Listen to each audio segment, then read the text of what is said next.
Boy, everyone in this country is always running around yammering about their fucking rights. I have a right, you have no right, we have a right, they don't have a right. Folks, I hate to spoil your fun, but there's no such thing as rights, okay? They're imaginary. We made them up, like the boogeyman. The Three Little Pigs, Pinocchio, Mother Goose, shit like that. Rights are an idea. They're just imaginary. They're a cute idea. Cute. But that's all. Cute and fictional. But if you think you do have rights, let me ask you this. Where do they come from? People say, well, they come from God. They're God-given rights. Oh, fuck, here we go again. Here we go again. The God excuse. The last refuge of a man with no answers and no argument. It came from God. Anything we can't describe must have come from God. Personally, folks, I believe that if your rights came from God, He would have given you the right to some food every day, and He would have given you the right to a roof over your head. God would have been looking out for you. He wouldn't have been worried about making sure you have a gun so you can get drunk on Sunday night and kill your girlfriend's parents. But let's say it's true. Let's say God gave us these rights. Why would He give us a certain number of rights? The Bill of Rights in this country has 10 stipulations, okay? 10 rights. And apparently God was doing sloppy work that week because we've had to amend the Bill of Rights an additional 17 times. So God forgot a couple of things like slavery. Just fucking slipped His mind. But let's say God gave us the original 10. He gave the British 13. The British Bill of Rights has 13 stipulations. The Germans have 29.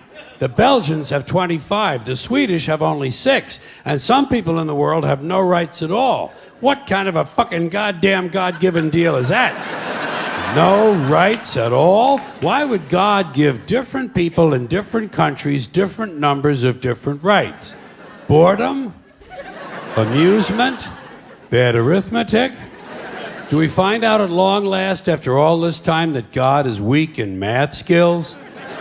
Doesn't sound like divine planning to me. Sounds more like human planning. Sounds more like one group trying to control another group. In other words, business as usual in America. Now, if you think you do have rights, one last assignment for you. Next time you're at the computer, get on the internet, go to Wikipedia. When you get to Wikipedia, in the search field for Wikipedia, I want you to type in Japanese Americans 1942, and you'll find out all about your precious fucking rights, okay? All right. You know about it. You know about it. Yeah.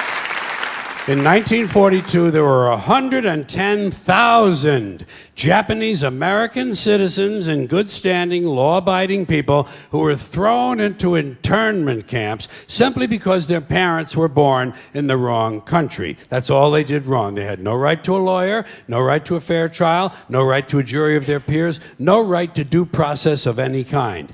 The only right they had, right this way, into the internment camps. Just when these American citizens needed their rights the most, their government took them away. And rights aren't rights if someone can take them away. They're privileges. That's all we've ever had in this country is a bill of temporary privileges. And if you read the news even badly, you know that every year the list gets shorter and shorter and shorter. Sooner or later, the people in this country are going to realize the government does not give a fuck about them. Government doesn't care about you or your children or your rights or your welfare or your safety. It simply doesn't give a fuck about you. It's interested in its own power. That's the only thing, keeping it and expanding it wherever possible. Personally, when it comes to rights, I think one of two things is true. I think either we have unlimited rights or we have no rights at all.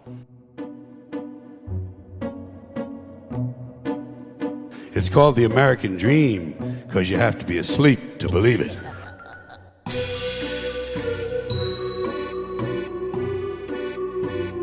For more interesting videos like this one, please subscribe.